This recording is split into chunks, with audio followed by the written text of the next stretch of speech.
morning, everybody. I am very pleased to welcome you to the second day of our commission session and to welcome you on a team discussion on connectivity and competitiveness for sustainable lives and for sustainable development. We know very well that we are in a region where many countries are landlocked and there are still huge issues of connectivity to boost competitiveness and participation in the global economy, but also to ensure sustainable development. And we know there are enormous needs for investments over the next 20, 30 years in the world when it comes to infrastructure, to build stronger connectivity and build competitiveness in support of sustainable development goals. So the issues we are here to discuss is how can we now turn our geographical location into a financial unit, and how can we unblock the land block transition economies in our region? What can ECB and our member states do to improve connectivity and competitiveness? Are there good practices we can learn from? How can we break down the barriers in our region and ensure a better connected region in support, as said, of sustainable development, peace, and progress throughout our region? We have an extremely distinguished panel with us on to discuss this issue, and we will of course encourage all of you to thereby also engage strongly in the discussion with your best ideas, your questions, your comments to the panel as we go along. But we will start with presentations with and from the panel, and I will go right into it and invite our first panelist to take the floor. It is Mr. Vladimir Yakunin, and he's the CEO of the Russian Railways and has been since 2012 the chairman of the International Union of Railways. Second, we are a small panel. To stand up and get more. I don't think you speak better. He's also been the second and then first secretary of the USSR's permanent missions to the United Nations in New York. He's been deputy minister of transport of the Russian Federation and very important stakeholder for us in UNECE and a very strong and good partner for us in UNECE. So, Mr. Yakunin, the floor is yours. Thank you very much. Is it working? Yeah. First of all, ladies and gentlemen, good morning, and of course I would like to say a lot of thanks to Mr. Haas and Mrs. Palmer for this invitation to address the United Nations Committee on the issue which is extremely important, not only for railway authorities or railway businessmen, but also I suppose it is extremely important for entire societies. With your permission, I will confine my copy to my mother tongue, Russian, so please use your head.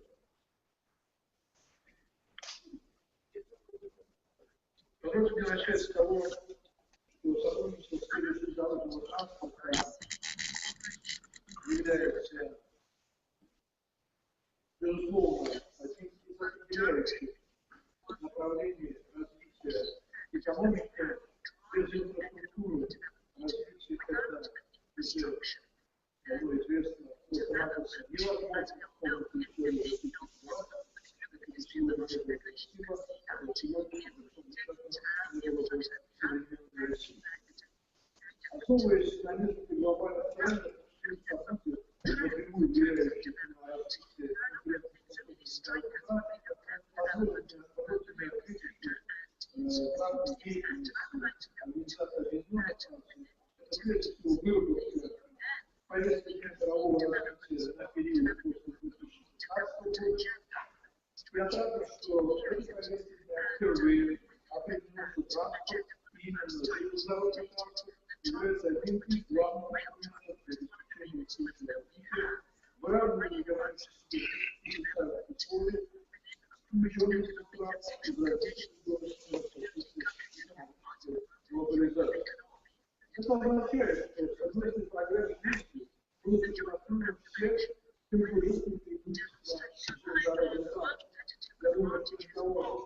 Transport, I think you will not be at all surprised to hear that I would like to focus on rail transport advantages comparatively to the Russian railways and also the future by sea. You would expect me to do that. Я бы хотел обратить ваше внимание на то, что вы уже наработали определенные результаты, и я знаю,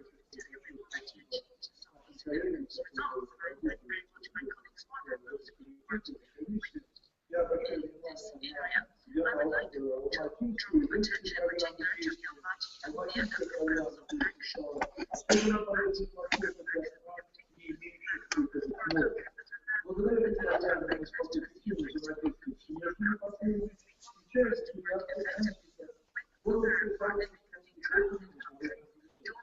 следующим знаковым событием являлась международная конференция, которая является и в конце прошлого года, и эта конференция новая программа 2014 по 2024 года, для развивающих стран, опять не имеющих выхода в море. Ключевой элемент программы – транспорт, развитие перевозки. И совершенно очевидно, что эта конференция также заложила прочные основы для полноценной истории студенческих стран и азиатского пространства в вопросе по нашему мнению, латинская детская программа действий стали основой для развития многостороннего, системного, регионального, межрегионального и межконтинентального сотрудничества в области осуществления физических и пассажирских перевозок.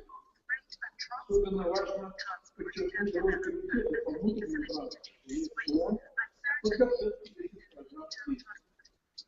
Если не могли упомянуть, и оно восходит к работе, которая появляются в рамках самой администрации и направлены на создание эффективного механизма сотрудничества в области транспорта и локализации.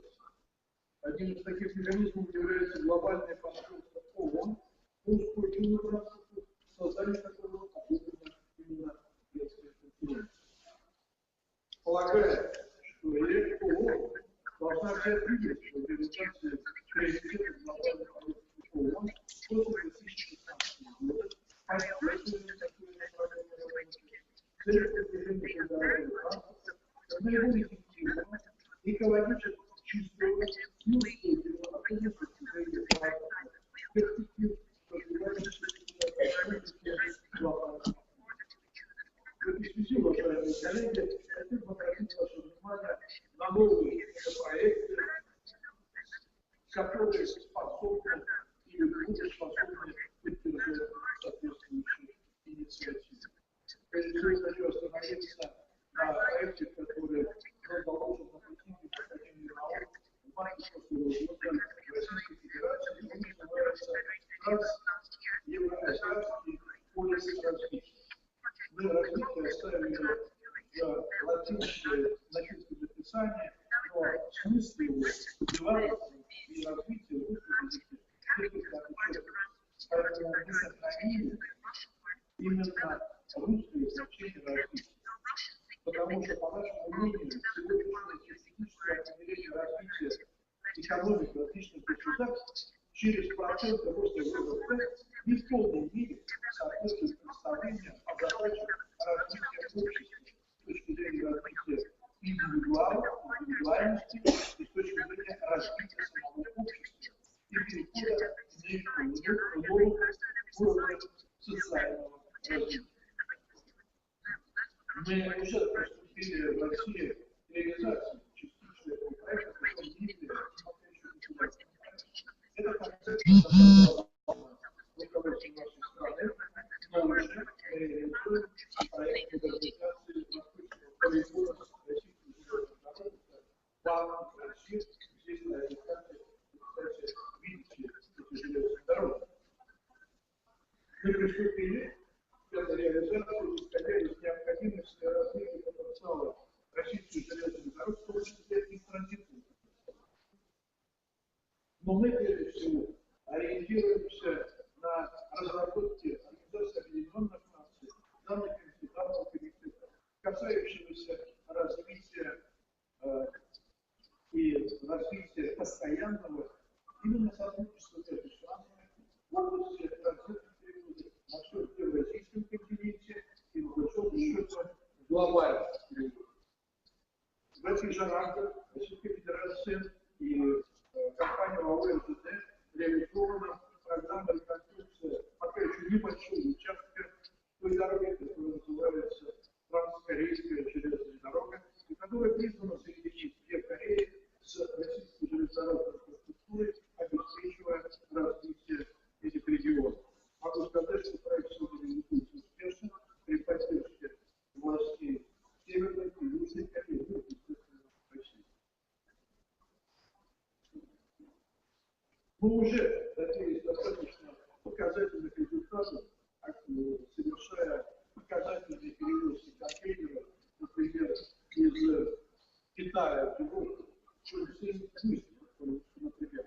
Мы покрыли это расстояние всего за 14 дней, в то время как в лучшие времена транспортировка осуществляется значительно дольше. С учетом того, что цены дисциплинированы, могу сразу сказать, что для нас чрезвычайно важно развитие международных правовых документов, и это прежде всего документы, определяющие гармонизацию права в области транспортных перевозок.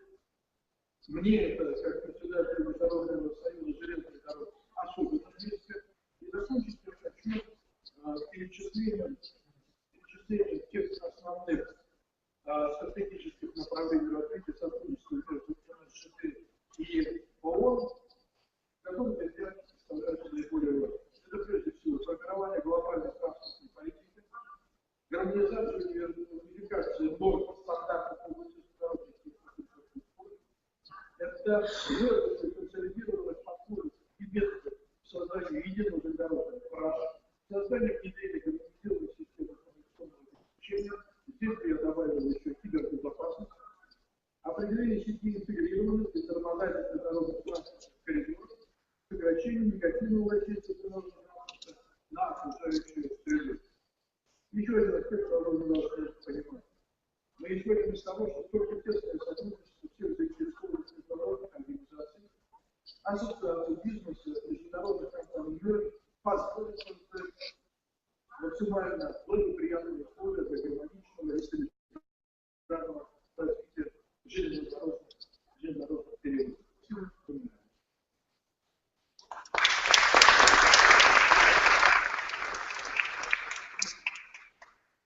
Thank you very much, Mr. Jesselin, for pointing to the ambitious agenda we have from the Vienna actions on that of countries, the important role of rail transport, Trans-Eurasian belts from fishes, high big-scale projects on the way, and pointing also to the importance of the legal unified railway law, where we know you personally and Russian Railways formally supported, and we hope this unified railway law will soon be ready and then implemented.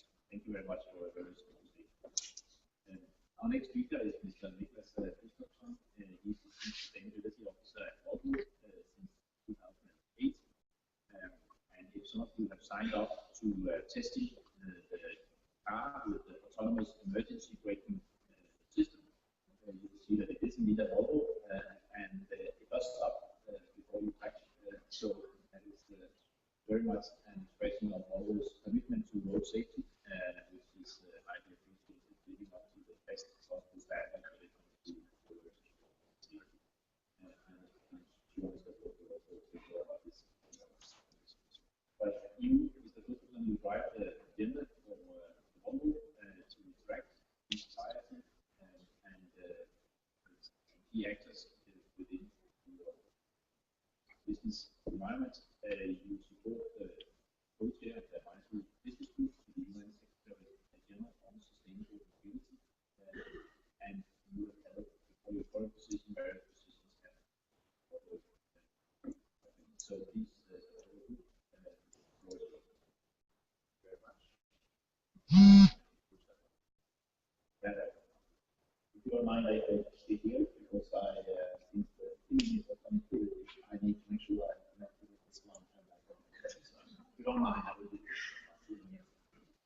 So, dear ministers, ladies and gentlemen, thank you very much for this opportunity to address some of the issues that is very important to the Volvo Group on this today. The Volvo Group is one of the world's largest producers of trucks, buses, construction equipment, marine applications, and industrial activities. We have our head office in Gothenburg in Sweden, and we employ approximately 100,000 people worldwide. We have production facilities in 18 countries, and we are present in more than 190 countries worldwide. And our vision from the Volvo Group is to be the leader in sustainable transport solutions. And we use the three definitions of sustainability: environmental, economic, and social sustainability. In the automotive sector, as you well know, the environmental theme has been on the agenda for a long time, very much in focus. For us, we are now widening this focus quite a lot into the social and economic of the sustainability. The Volvo Group has a long history of pioneering innovations within safety and environment. And I'm convinced that innovation and new solutions in the transport sector can be a catalyst for all three dimensions. Today, I would like to talk to you about how the Volvo Group, as one of the leading in the industry, can collaborate with you as policymakers to make sure that innovations and new solutions are used to the benefit of competitiveness and to sustainable development. Several of the global challenges that we are facing are directly or indirectly related to the infrastructure and to the transport system. They include, of course, climate change, but also population growth, urbanization, and shortage of natural resources and raw materials. All of us here today have a joint mission to facilitate and support the needs of growing global trade, mobility, and welfare by increasing transport and resource efficiency. In order to meet these challenges, it's absolutely crucial to use existing transport systems in a more efficient way. The recovery of the European economy will increase demand of transport, and this is a challenge that we all have to commit to. Access to transport is a precondition for trade and for GDP growth. We have to make sure to integrate all modes of transport to allow both citizens and trade to be mobile. In order to contribute to the recovery and future prosperity in Europe, the transport system must allow different modes of transport to interact together in the most efficient way. Mobility is a prerequisite for competitiveness and an important enabler of growth and prosperity. Restraints to mobility have a negative impact on industries and increase emissions, noise, accident risks, and social costs. Most transport systems are efficient in theory, but in reality, many are not utilized to their full potential.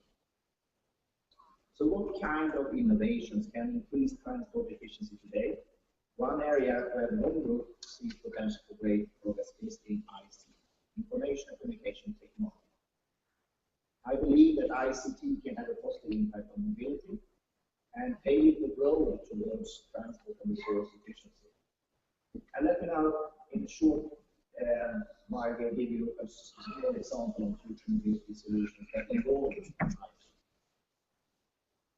Here you can see some picture of what we're doing in Volvo nowadays. Platooning automatic driving is one term for road trains. Vehicles driving in the convoy with narrow gaps between the individual vehicles. Platooning for trucks has shown that we have some potential of 10 to 20% reduced air due to the reduced air drag and avoidance of unnecessary accelerations. Volvo is performing demonstrations of this with commercial vehicles in combination with trucks and cars. The company with the same brand name as ours, Volvo Cars, which we divested from Volvo Group in 1999, are performing tested automated vehicles demonstrations in the streets of Gothenburg. Connected services could change the way transport is carried out in cities and decreasing emissions and CO2 and toxic pollution. Vehicle manufacturers use telematics to provide additional service and systems that can help commercial vehicle operators to make more efficient use of their fleets and decrease operating costs. Third example, bus rapid transit has proven to be a game changer for urban mobility.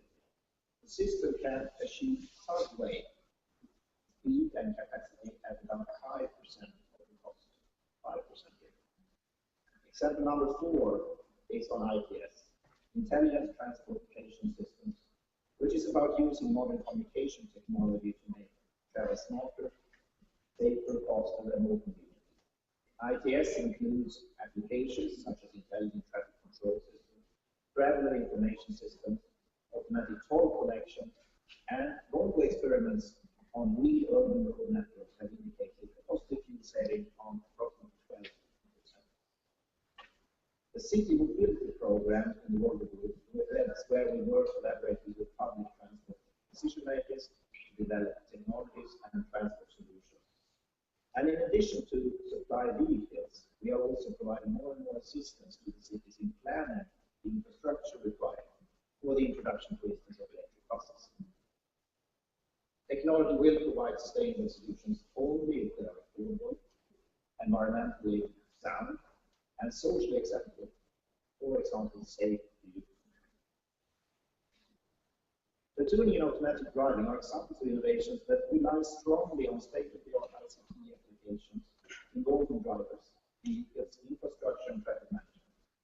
They are now being demonstrated under real circumstances, and a new legislative framework is needed to enable them to be introduced publicly on large scales. Current legislations are not fully supportive for introducing these new technologies. One of the reasons for stressing this topic from my side is the discussion about the amendments of the 1968 Convention on Road Traffic, also known as the Vienna Convention. Article 85, which many of you probably know in this room, in this convention states that every driver shall at all times be able to control his vehicle or guide his hand.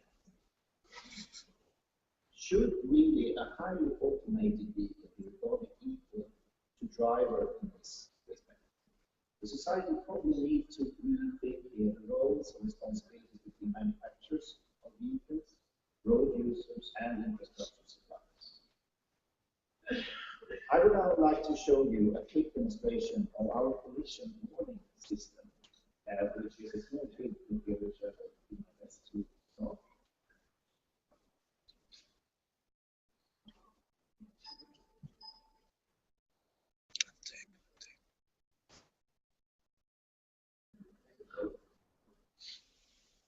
And this is one example of how intelligent traffic systems can contribute to a more sustainable traffic situation. The driver in this case is not acting at all, and this is completely done automatically by the drivers. So let's go back to the presentation again, and I will try to speed up here.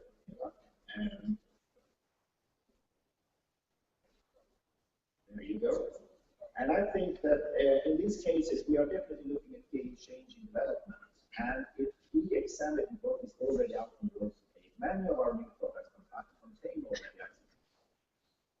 We have seen high interest from external parties for providing remote services, while the risk of opening up the vehicles have not been elaborated completely, and the exposure for tampering that risk.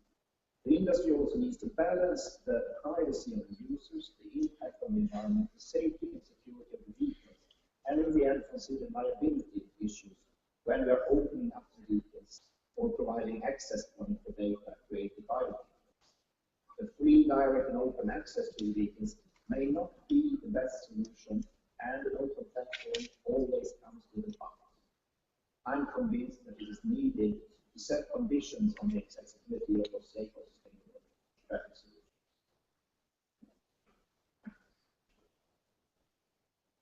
industry needs consistency in policies, long-term continuity and stability to be able to invest in and develop sustainable transport.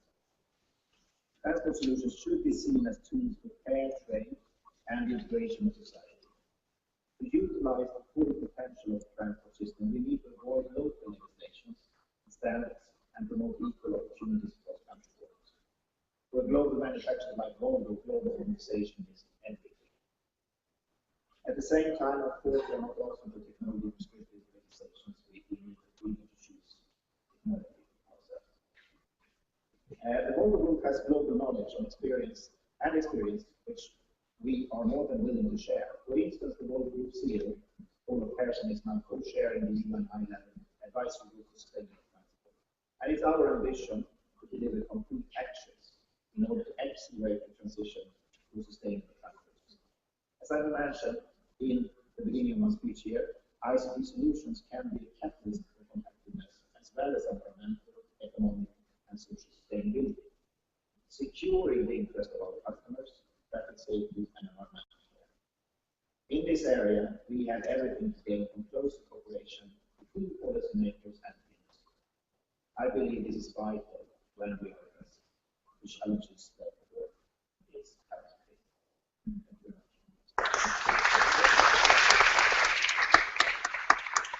Thank you very much. Emphasizing how we need to develop cars, trucks, and buses that are intelligent, communicate, become more and more autonomous, and how this can provide us with the use of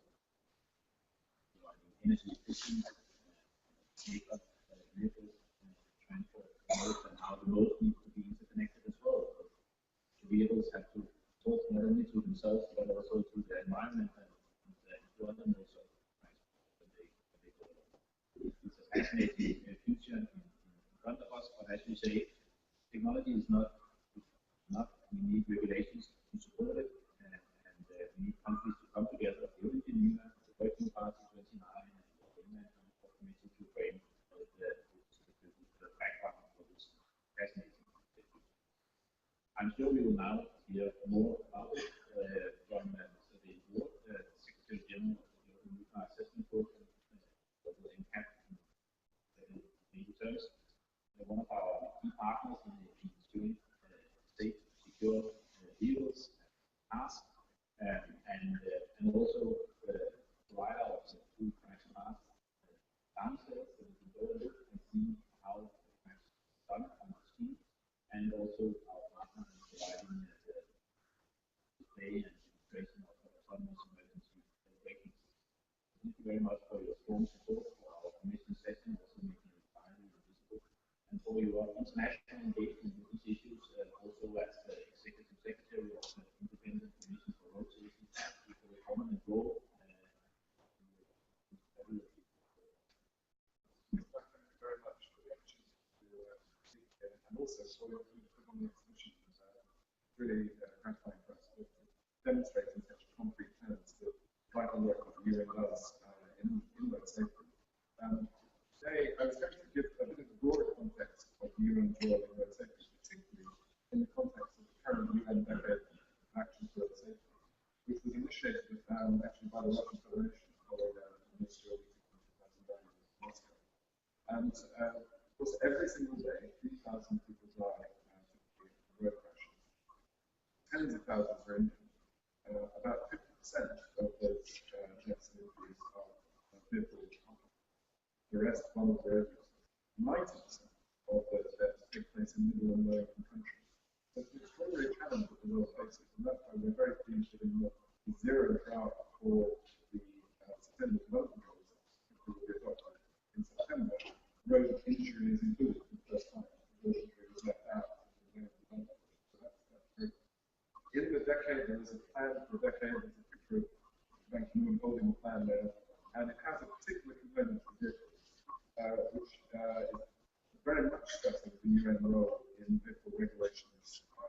And that was endorsed by the UN General Assembly last year, adopted a resolution on road safety, which specifically recommended that all member states apply the main legal instruments through the 1958-1998 agreements related to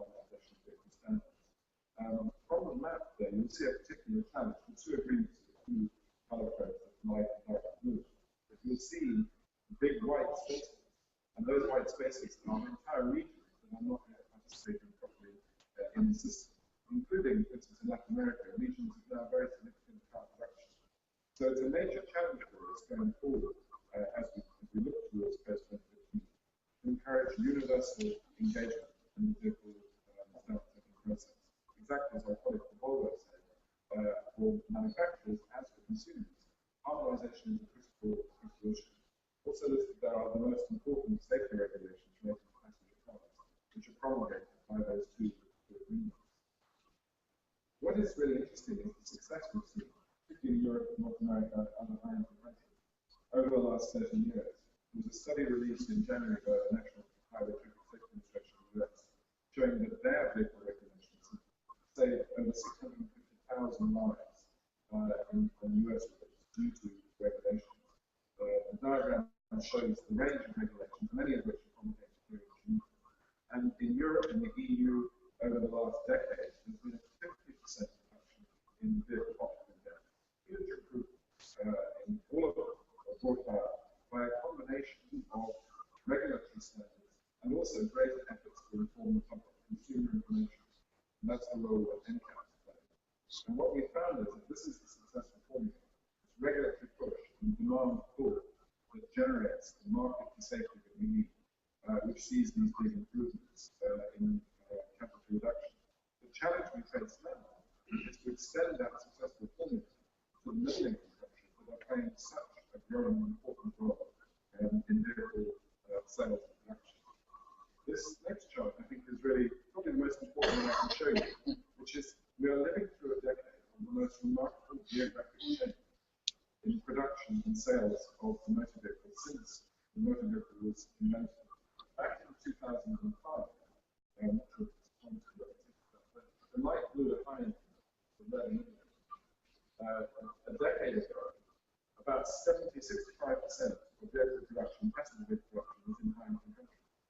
By 2013, it's now 50-50 split.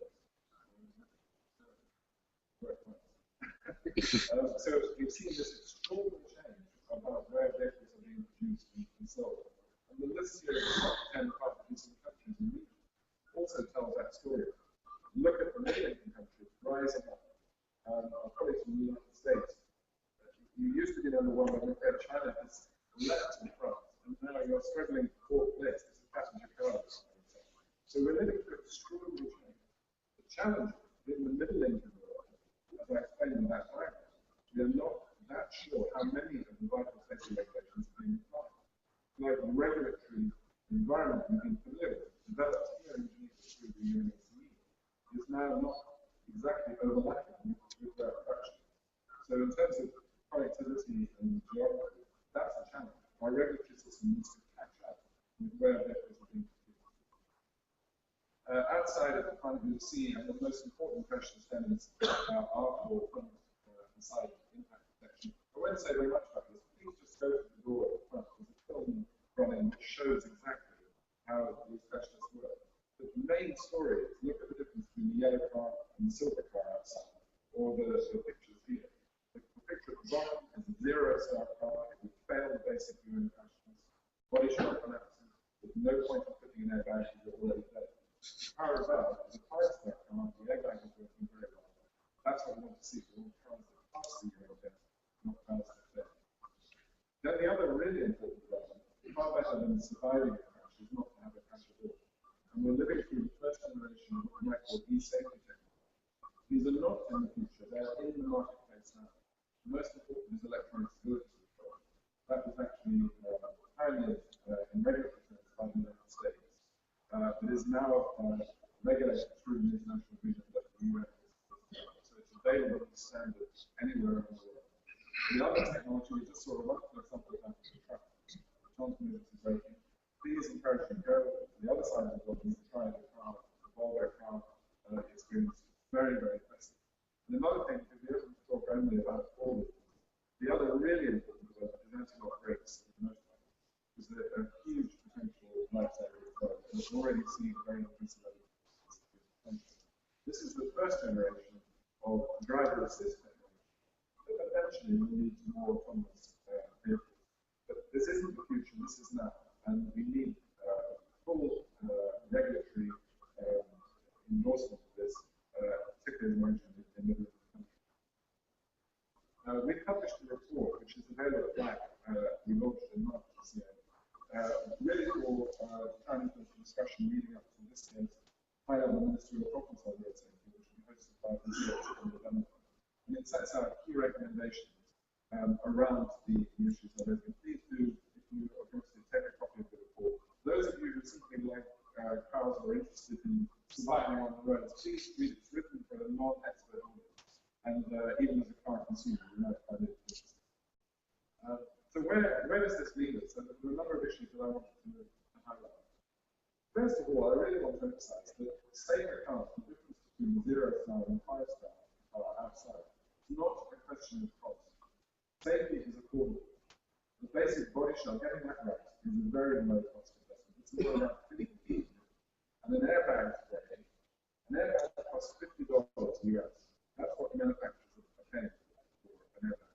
Well, that's not a big investment. Also, what's significant about airbags, over the last 15 years, they've dropped in price by 60%. Why? Because the global market is growing as more and more vehicles are flying around the world. And the picture on the right is your left over there. There's a brand new model from a platform from Toyota, just announced in the last month. Toyota is producing something like 20 different models of that core platform. It's designed to meet all the basic UN rules. As manufacturers move towards these global platforms, all the more important to have global regulations that encourage this trend. And what we get from that is economies of scale, we get costs down, we get better value to consumers, more certainty for manufacturers. So that is the connection between good global regulation and good safe production. New safety technologies will require new and challenging areas of harmonization. And you'll appreciate that. Actually, by quite a model mentioned it, really models again production already. And we're seeing good progress there. But again, it means that the regulatory task will not relax. It has to grow and change the technology. And I think that really overall, a strong message for all of you in UNECE. You are playing a role, although we're here in Europe, and there's a strong emphasis on the EU, you are custodians of global agreements relevant to all the UN member states, especially for middle-income countries. And a strong encouragement I can make is please try to encourage with the ECE process to be as open and engaging as possible with the middle-income countries in this area. We have to make a big effort to make them feel part of this process. The danger if we don't is that slowly they will start to develop maybe parallel systems of regulation that don't meet the standards that we think are acceptable. We will miss a huge opportunity to promote those standards. And that is a unique role of UNECE. And I think it's one that you should all be extraordinarily proud of. It's come back to basics. As I mentioned, 3,000 people dying every day. But here in Europe, in North America, we see the reduction in deaths on the road. That's achievable all across the world, particularly with the valuable work that you're all doing and the colleagues in the sector. Thank you very much.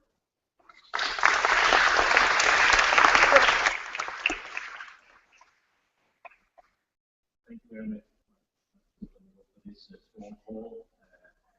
Also strong support for the human work on regulations and expressing how the tools are there. Hundreds of thousands of lives could be saved easily every single year. Tools and the regulations are there. They are just not applied. I think it's an important point to say that safety is affordable. Especially because global regulations can shape global platforms that will then become globally used. It's an important point because that's what we often hear as an excuse. We can't afford the car, so it's an unsafe car or no car. So as you said, it's not the choice to give to countries and important goals. So definitely a strong goal for the UN regulations, the UN conventions, and also a strong goal for discussing, and that's a challenge for us in UNECE. Discussing how can we make our work even more globally inclusive. The conventions are UN conventions, but we need to work constantly, of course, on how can we make our community and our working parties inclusive, reaching out to middle-income countries, making them part of the process to incorporate into some important issues for us and now we move to our next prominent speaker, Mr. Jos Arts. He's the chief advisor for the Ministry of Infrastructure and Environment in the Netherlands, but also a professor of environmental and infrastructure planning at the University of Groningen, and he's leads the European research roadmap on the integration of multimodal transport infrastructure with spatial development, networking from urban environment. Thank you very much for coming to this. Thank you, Chair. It's a great honor to be here and to tell you something about how we try to find the balance between future mobility of trade and people by connecting multimodal infrastructure and spatial development. And I will shortly take you through this. As said already earlier today, infrastructure and mobility investments are the main driver for socio-economic development, but also have quite important externalities, social and environmental interest. Significant investments are made and are still proposed and planned. But also there are many regulations in place. We see there's quite some sectoralism here and how to do that better. The context is rapidly changing, as already pointed out on the research front.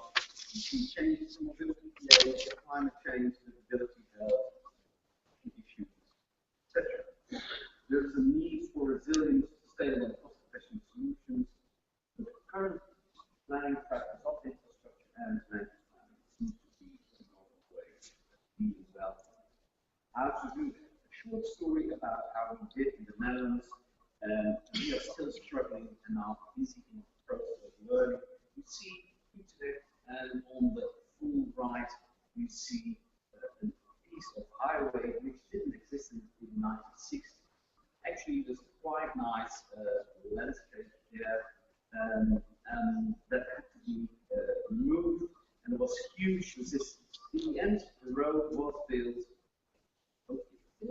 It's slow. It was built, but in the 1990s, it was full again. So what did we do? We proposed in the early 2000s,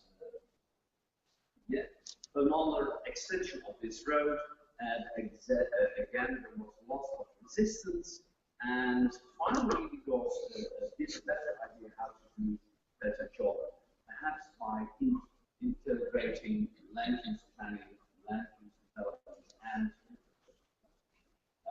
so it's slow.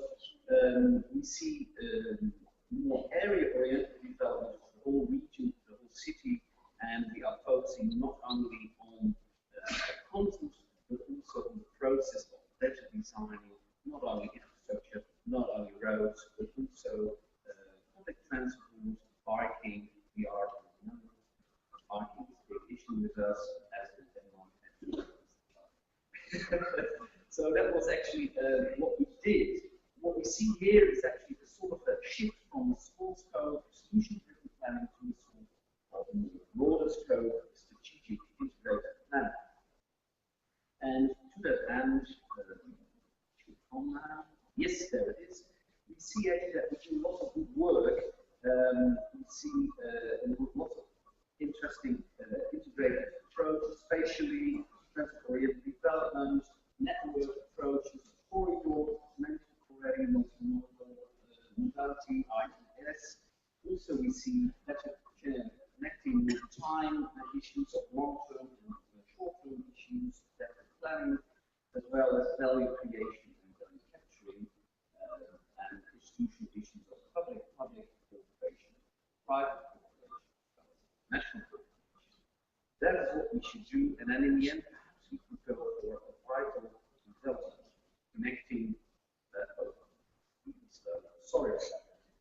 connecting infrastructure, land use, and mobility, and by that achieving objectives of reliability, visibility,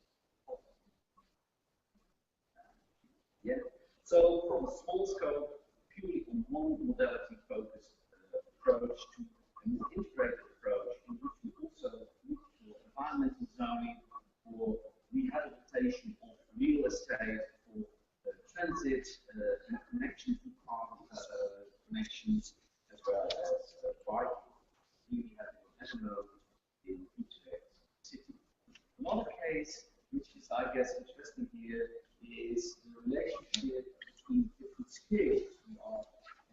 governments and in this project more and more aware that international corridors like the Rotterdam-Randstad, the Blue Line corridor, the most heavily used in Europe, where there is a river, there are good railway connections as well as highway connections. What we see here, there's still need for further improvements to really make the harbors of Rotterdam, Düsseldorf, connections to the internet working.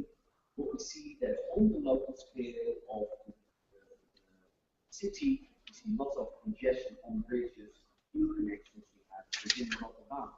As we see by that, the data system in the middle, that scale of the region is not functioning well. The solution could be another bridge, but another idea is to shave off a bit of the traffic to local traffic. As we know, on ring roads, often 30% of the traffic is local. If you can provide for other connections or other modalities, by, for instance, small ferries, by biking, perhaps you can reduce the congestion on the bridges. Today, the system network is working better as well as the fully international corridor. And the other way around, how to connect these different scales, that is a big issue we are looking at. What I am saying, and I'm wrapping up almost, that is the daily urban system is a very important level where we should focus.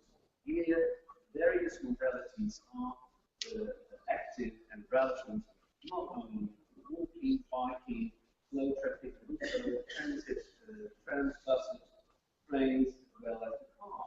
And how to connect that better and how to make really the cities more thriving, more competitive. Socioeconomic development of city regions can be enhanced by more multimodal approach, focusing on accessibility and connectivity, providing more choice options, making systems more reliable and robust, focusing on different traffic routes, not only persons, but also freight, and by that also focusing on chain mobility, logistics, etc. Transit-oriented development of railway stations as well as station development around it is not only focused, should not only focus on public transport, but also walking, biking, car mobility. That's actually what we want to provide and see this internationally. The important lesson I want to play again is it comes. That is 1/3 of the congestion is often local. So if we want to provide international connections, we need to take those very local. Focus on synergy between mobility, on multimodal issues, on infrastructure networks they are already existing, and how to enhance them, making connectivity even better, as well as land use because specifications connecting housing, working, recreation. And finally, also focusing on livability. Focus on the co-evolution of this. And this is focusing not on current investments, but also future investments to make more smart planning strategies, smart transport infrastructure, and buy that with more competitive cities and regions. This is a research program we are doing now with Sweden, Belgium, North Rhine-Westphalia, and we are inviting other countries also to join us, and we try to exchange experiences between different countries, between different projects, and by that we see very interesting cases, not only in the Netherlands. Thank you for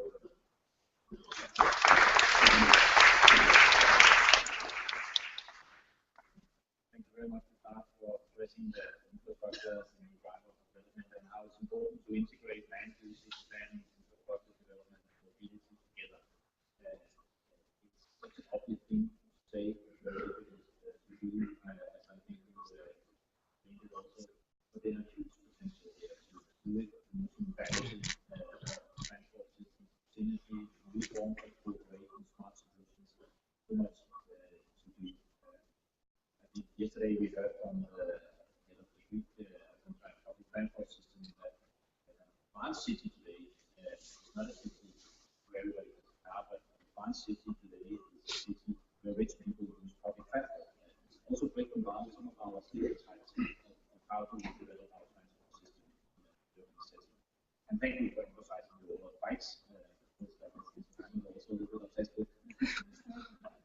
cyber. There will be cyber on bikes today in the lunch break. But thank you very much for really going into it. Now we will move up in the air on the Yati. Mr. who's been involved with that cargo for 30 years, joined the International Air Transport Yata in 1991, and now is the global head of cargo. And also engaged strongly in the air cargo industry widely in how to train.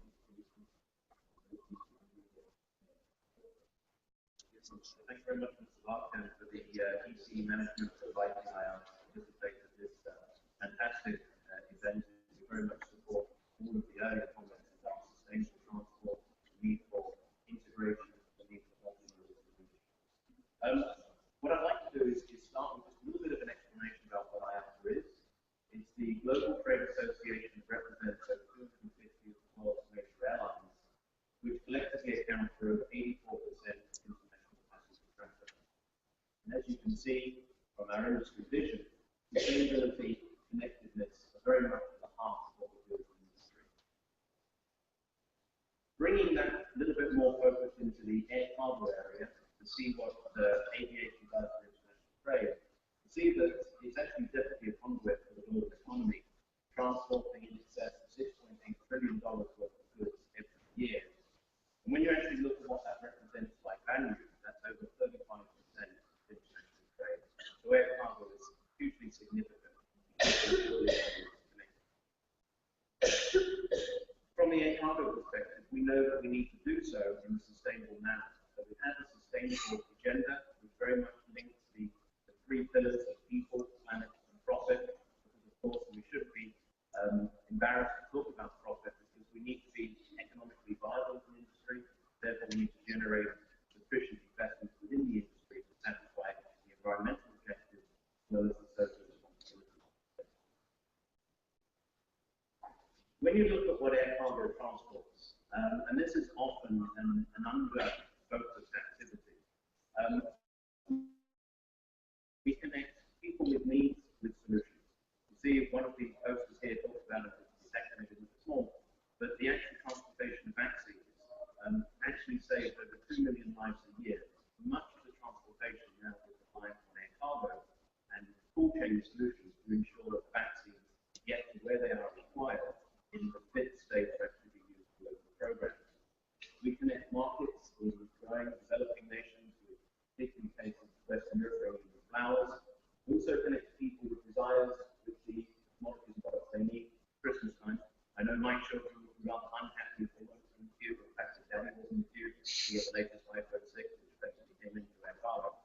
So it has an incredibly important role in both enriching our lives as well as society. But it also has to be said, it's probably one of the most complex businesses to get involved in aviation. As we know, the piece of cargo neither walks nor talks, so it actually cannot load itself on the aircraft, it cannot present itself to customs, it cannot present itself to security, so it needs people to do that for it. So the aviation industry is a very complex series of interlocking parties who work very closely with the freight forwarding community, with the trucking industry, with the ground handlers, with customs. But at the end of the day, it's an industry which is complex, and it has to be said is reliant on decades-old technology to move the latest goods. And this is really where we have the irony of the industry, moving the latest technology with the oldest technology.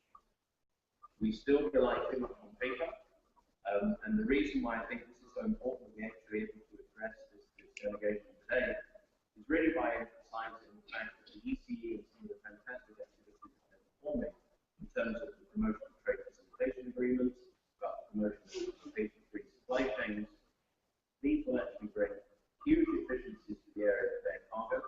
They will make sure and sustain the industry going forward.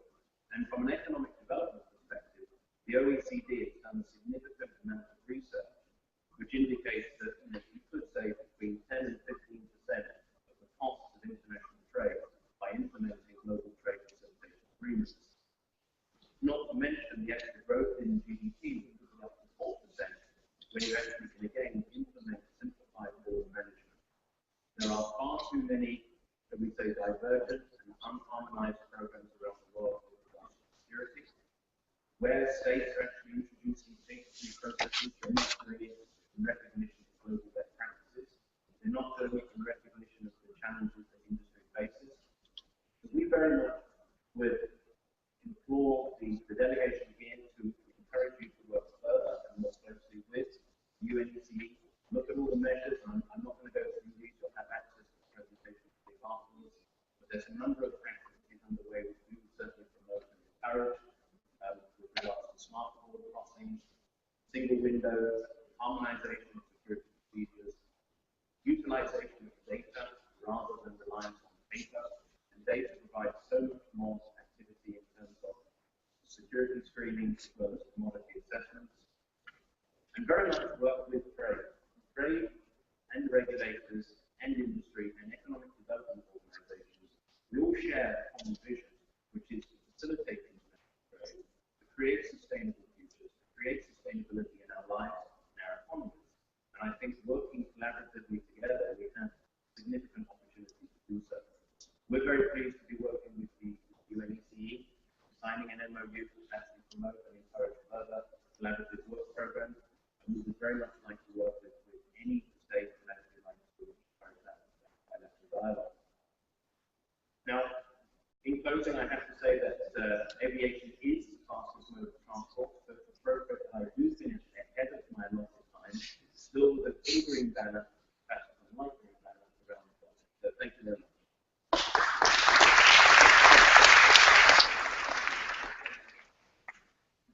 Thank you very much for introducing the speed method and describing the potential of industry infrastructure. Your vision to more sustainable with the project and together.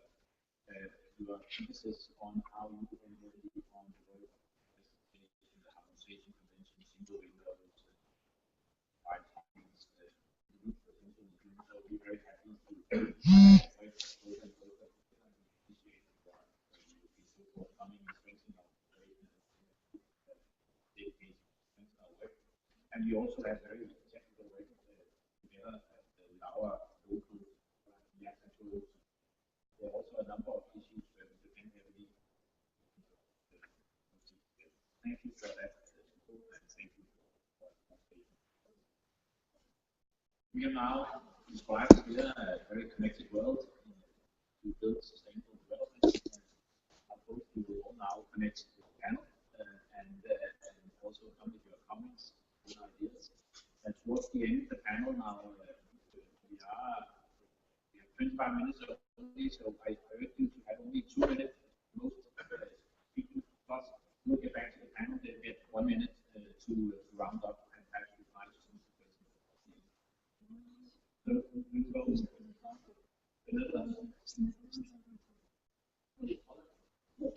Poland, yes. I think we should give the floor to our chair of the so Poland. Thank you, Mr. Executive Secretary, Ministers, distinguished panelists, ladies and gentlemen. We make a capacity as the chair of the Committee.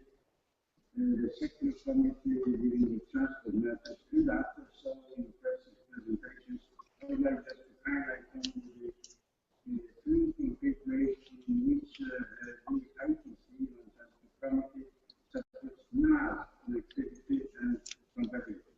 First, to ensure seamless connections to Europe, including access to markets, UNECE coordinates work of Trans-European Network for Motorways and Trans-European Railway programs in Central, Eastern, and Southeastern Europe.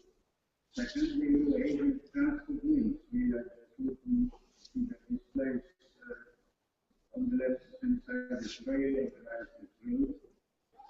To priority development and cooperation. To be more specific, 9 road corridors linked the 2 continents have been identified. There are 311 proposed by the participating countries of total cost of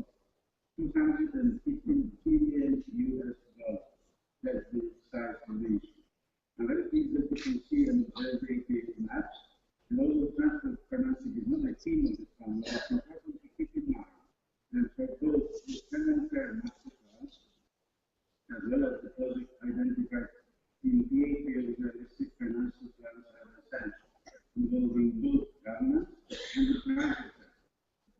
Therefore, I'm glad to announce that the next theme of the transport trends and economic paper for 2016 and 17 will be financing for sustainable mobility. And third, is our work on strengthening border crossing facilitation, including the TIP convention. For those of you who are not familiar with it, the TIP convention is one of the most successful international road transport conventions. It is so far the only universal passenger transit system in existence. Many of us have committed to that session devoted a lot of attention to promote the development of key systems to accelerating the availability of key peers and through geographical expansion. And finally, Mr. Secretary, I would like to, on behalf of the whole General Transport Committee, and also emphasizing 28 European Union countries, including plus European Commission, and also on behalf of all. So, congratulate the Secretariat for the excellent work to support the concept of European development for many years. So, it's a complete input for the connectivity and compatibility. Thank you very much. Thank you very much for the input as always, and from chairmanship of the Transport Committee addressing the issues of financing, key convention, transit systems, the geographical aspirations of the issue. Thank you very much. Appreciate it. Azerbaijan. Thank you very much. I'd like to say that as we move to set and implement both 2015 development agenda, every asset available to a particular stage should be used in a constructive and beneficial manner. And our asset is our favorable geographic location at the crossroads between Europe and Asia. And this is an asset for us that we are already using. We are of the opinion that transport plays a significant role in achievement of sustainable development, and this has already been mentioned throughout the panel speeches. With this in mind, the major goal for our government is to develop properly integrated and technically compatible infrastructure that will be able to serve all modes of transport, as Mr. Gustafsson mentioned. That's very important nowadays. Today, we not only participate in regional and international transport projects. As a matter of fact, Azerbaijan is an initiator of trans-regional projects. And the constructions of Baku-Tbilisi Kars Railway that was included already into the UNECE Trans-European Railway Master Plan as an important regional project connecting two continents. And the Baku International Sea Trade Port that will create an intersection of rail, road, and sea roads passing through the territory of Azerbaijan, complemented with the building of new roads and railway infrastructure within the country itself, is a good example of this. And the above-mentioned projects are a clear sign of our support to the efforts undertaken by UNECE to develop Euro-Asian transport links. In this regard, we would like to say that we support efforts undertaken by UNECE to create unified railway transport. We believe that unification and harmonization contribute to facilitation of movement of goods, passengers throughout the region, reduces cost, increases competitiveness, and saves time. Hence, it's important to encourage participation of member states in such legal instruments. Also, it was mentioned today the effective realization of large infrastructure projects as well as general social economic developments today cannot be imagined without the participation of information communication technologies. And this has already been mentioned in various speeches today in the panel. We believe that ICT is a very significant enabler of socio-economic development and one of the powerful tools for empowerment and income generation today. Many countries in the EC region are landlocked or located away from existing broadband highways. They share a common problem of lack of connectivity and have become a part of digital divide. Undersupply of international connectivity and the resulting low broadband penetration level in the region lead to a risk of isolation from the connected world of today. Long-term risks can include a wider gap in social and economic development, and in this regard, the Transfiguration Super Information Library suggested by Azerbaijan, a significant project that will help build broadband connectivity, promote development of ICT infrastructure, and e-commerce throughout Eurasia, and support the realization of the governmental information society targets such as e-government, e-health, and e-education. Tassim is also an excellent example of public-private partnership that will make its positive input in the post-2015 development agenda. Thank you very much. Thank you very much to Madame for your comprehensive statement.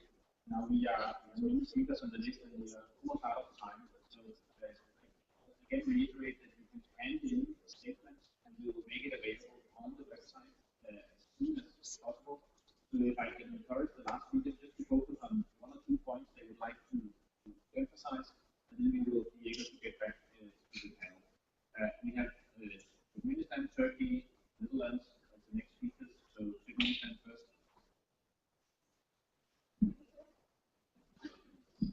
Thank you very much. I think it's an opportunity to use this kind of activity to inform all of you. On the 19th of December last year, on the Turkmenistan initiative, the United Nations General Assembly adopted the resolution on the role of transport and transit corridors in ensuring international cooperation, stability, and sustainable development. 66 countries are the resolutions for office, including all the countries in Central Asia, a significant number of countries of the Asia Pacific, Europe, Latin America, and Africa, especially the landlocked countries. It's an important to express my gratitude to the leadership of the UNECE for supporting the initiative of Turkmenistan and member states for the cross-functional document. The document was supported by all union member states and adopted by consensus. I'd like to draw your attention to the fact that the issue of cooperation in the transport sector was for the first time reflected in the document of the United Nations General Assembly. The resolution enshrines the proposal for establishment of the global partnership for sustainable transport. The resolution reflects the key elements of the Ashgabat Declaration adopted in September 2014 that aims at creating an integrated approach to the development of transport and transit communication. The resolution also provides for the mobilization of financial and technical resources from the international monetary and financial institutions. The document invites the UN Secretary General to seek the usual of the member states and relevant entities of the United Nations system and to communicate such view in a summary report on the ways to enhance international cooperation in this area to the General Assembly at the 17th session of the UNGA in 2015. Also, the document lays the foundation for the formation of transport networks, combining motorways, railway, sea, and air routes into intermodal logistics centers and platforms.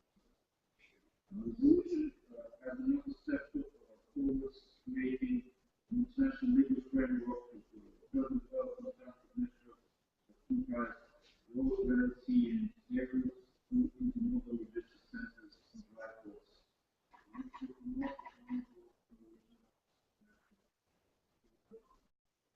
Thank you very much. Sorry, I interrupted, but we do encourage the resolution you sponsored was an important one. It did create history in the city on transport and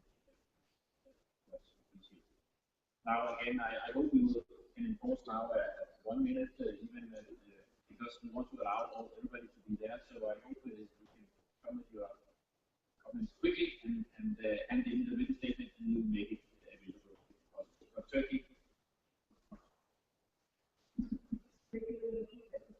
I will really be very brief.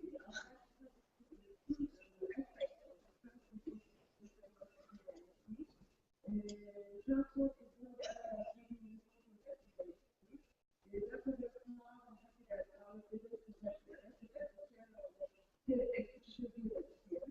furthermore, we believe that the electronic sector is a very good example of how we may be making our life easier by moving technology. There are places that the product is shift the financial way to things that we do with this child very soon. We are grateful for the support of you over here. Thank you very much. Thank you for the encouraging statement and for your leadership when it comes to the ETS system. It will be an important part of the project. Netherlands.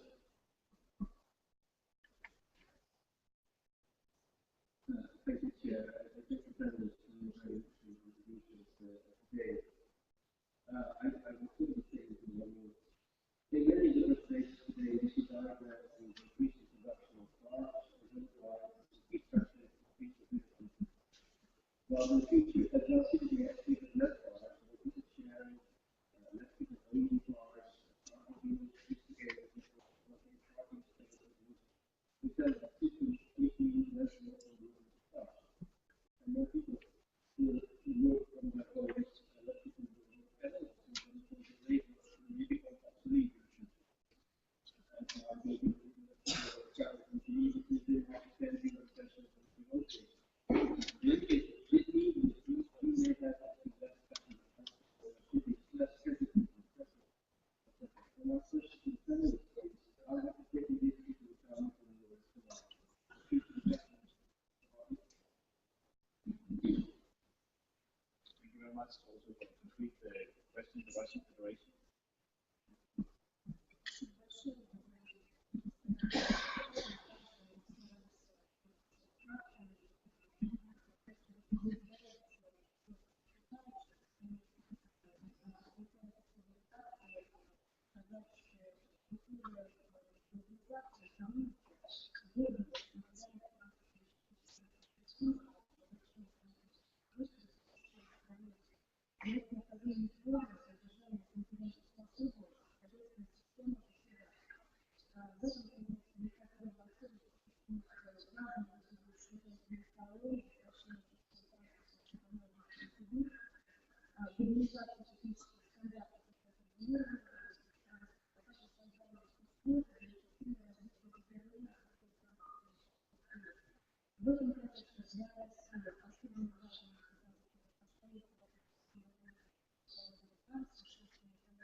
Thank you for that piece of report. Thanks.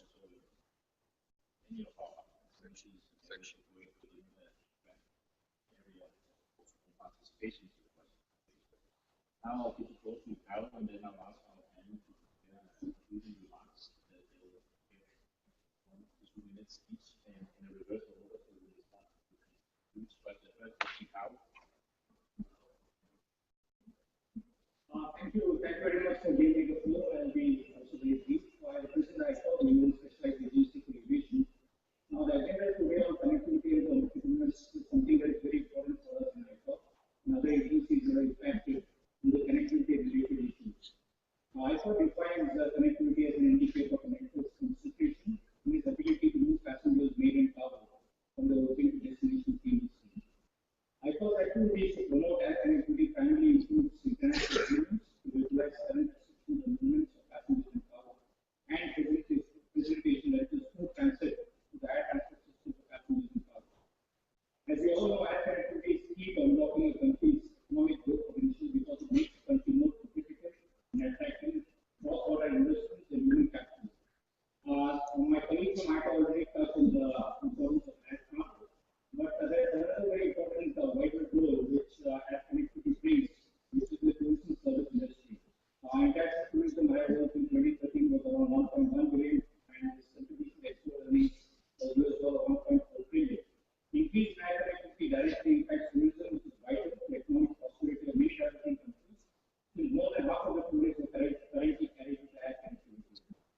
ICO's committed to helping the member states achieve sustainable transport tourism trade as stated in the J Resolution 688. Consistent with J Resolution 69-44, Organization Regional Summit for Adoption of the post-2015 development agenda.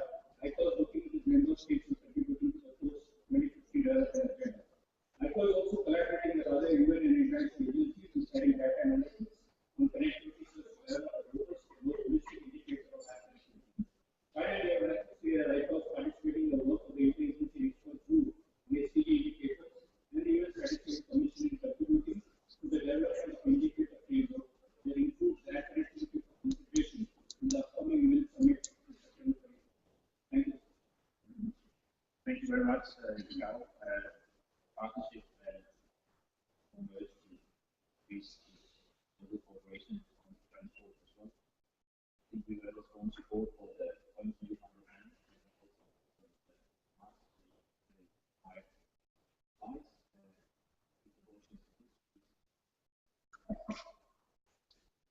Thank you very much, Mr. Chairman. Again, I will keep this brief because of the time allotted. And I'd like to actually just make some concluding remarks by quoting some statistics. And I think he made a very excellent statement, which is part of what I think we need to all focus on collectively is using logistic transport solutions in a more efficient way. And I think just in one sentence, that really encapsulates the significant proportion of both the comments made from the floor and those made by the panelists. And I think in the very specific cargo arena, what we would therefore like to encourage and urge, following on from the comments of Michaela as well, is we think that states that have not yet ratified Montreal Convention 99, we encourage you to do so. This facilitates in the air cargo environment simplified mechanisms to move away from paper-based solutions. We would further encourage states through the UNECE measures and independently to embrace digital information for customs and border security management. We think this will bring the efficiencies that we need to keep a sustainable, connected industry in place. And lastly, we would actually certainly urge members to ratify and implement trade facilitation agreements.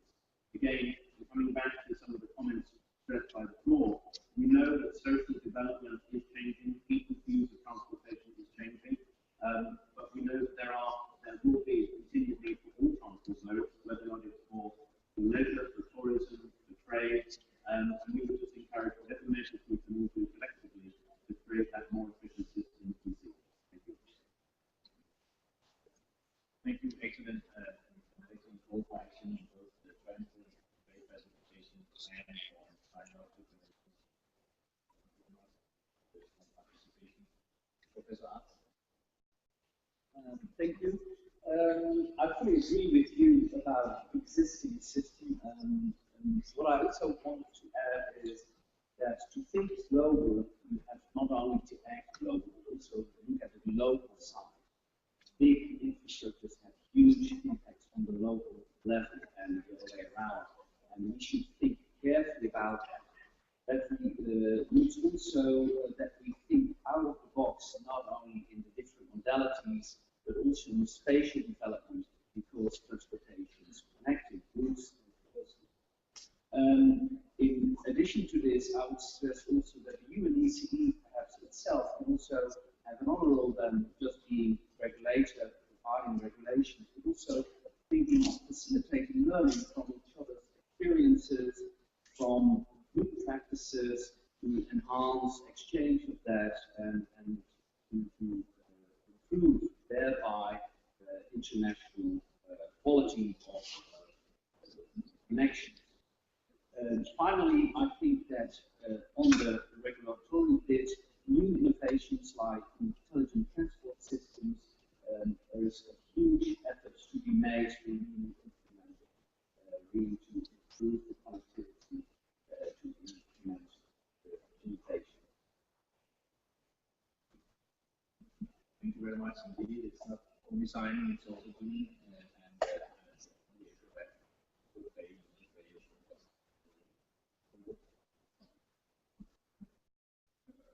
the question from the colleague from the Netherlands.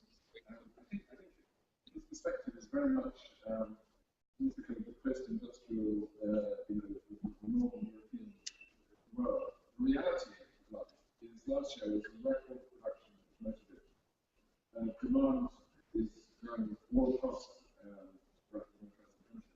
If you look at the forecast for vehicle growth, you really think about cars, there's an awful lot more.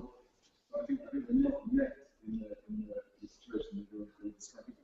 I think a couple of points. First of all, I strongly endorse reference by the Russian Federation for the inclusion of road safety in SDGs. I think it's a really big breakthrough if that happens. It's another way of putting more transport into this agenda. Transport has for too long been a Cinderella subject, and then developed the indeed in the SDGs. So that's very important. A couple of quick points. I think the role of the UN as regulator, often people immediately on regulation, it's inherently boring. We've got to try and emphasize that the regulatory processes can be progress. They're actually opportunity for safer, greener mobility and so on.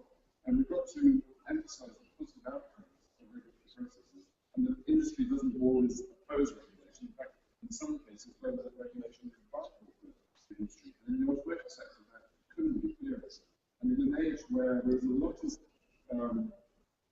access and legitimacy of many levels of organization, whether it's the UN, regional bodies, or governments, you can use the work of the UN in vehicle safety as a very practical demonstration of how this benefits the organization. Taking account of the level of system, what more can actually be demonstrated than their own safety on the road? So I think that's a big opportunity. Thank you very much. Relations forum, I've seen quite in there, and I really think speaking road safety in the usual, it is as big as the almost as some of the diseases that fight so hard to tackle, like the big killer and more. So there's a lot to be done. Thank you very much for this presentation again and for your active participation. Thank you very much, Mr. Chairman. I would like to also do this very briefly and just come back to the few issues here, mainly from you, Mr. Chairman. That was the way you started here, that is so much to do. And what can then we do to break down the barriers? And I think we have had interesting highlight on that today. I think in summary, it's, as many of us have said here already, it's important to stress the fact that we need open roads and transport. We need to tackle the challenges from all three sustainability aspects. That's very important down the road that we should have. And the transport is an important tool. As the chairman just said, it's of course an important challenge also to overcome regarding transport, since it is actually an impact on society. It's also a tool in a positive way on reducing poverty, and it's strongly connected in a positive way in many ways.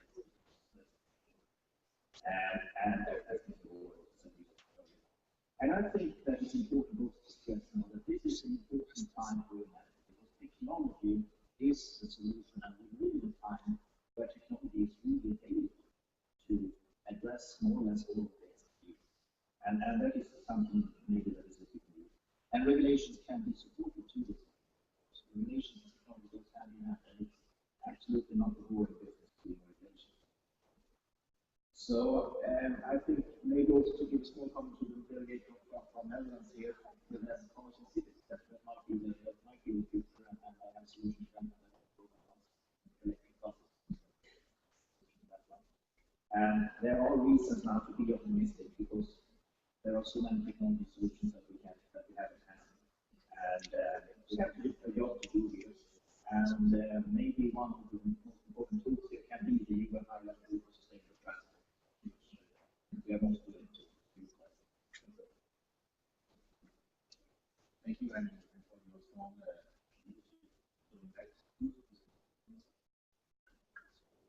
Уважаемые участники дискуссии, прежде всего я хочу сказать о том, что привлечение представителей бизнеса различных видов понятие коллективности, конференции в отношении бизнеса, государства, общественных групп, количественных лиц.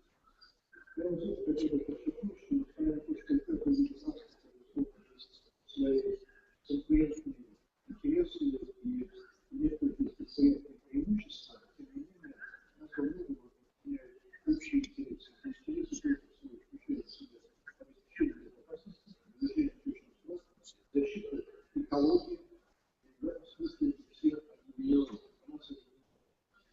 Но с точки зрения преодоления административных, государственных барьеров, является чрезвычайно важной работой этой комиссии с точки зрения гармонизации права, с точки зрения гармонизации стандартов, которые применены для различных видов транспорта. И в этом отношении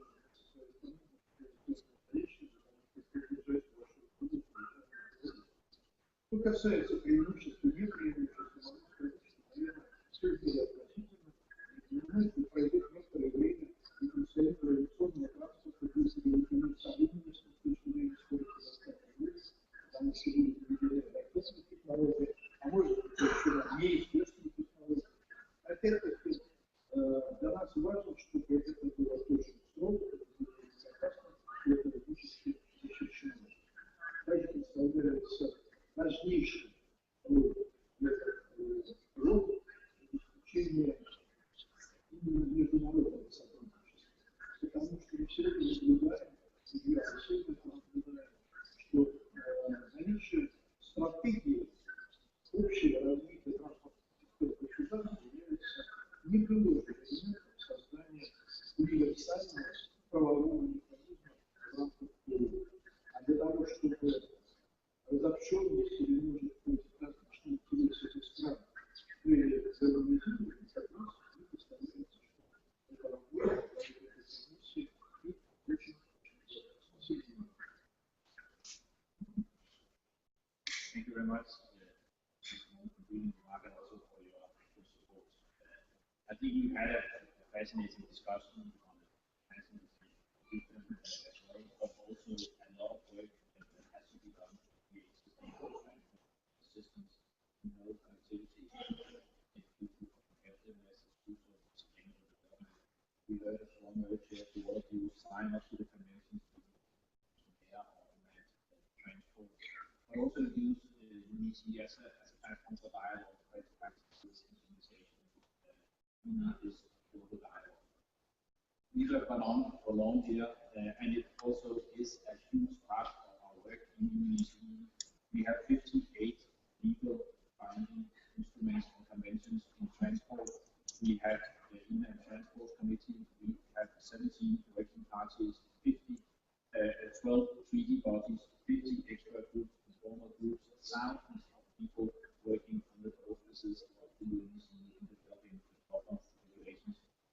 I think in the World Forum for Harmonization of Legal Regulations, I think there are more than 2,000 people engaged in the work.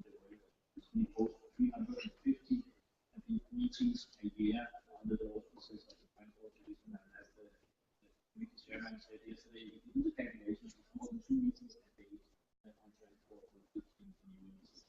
It's an enormous amount of work. We know now from the panel, from the people panel, that it's hugely important connectivity matters and matters for every single citizen in our region worldwide. Thank you to a very informed panel for giving fascinating thoughts on how we can do even better in the future. That is exactly what we needed. I think they deserve a round of applause.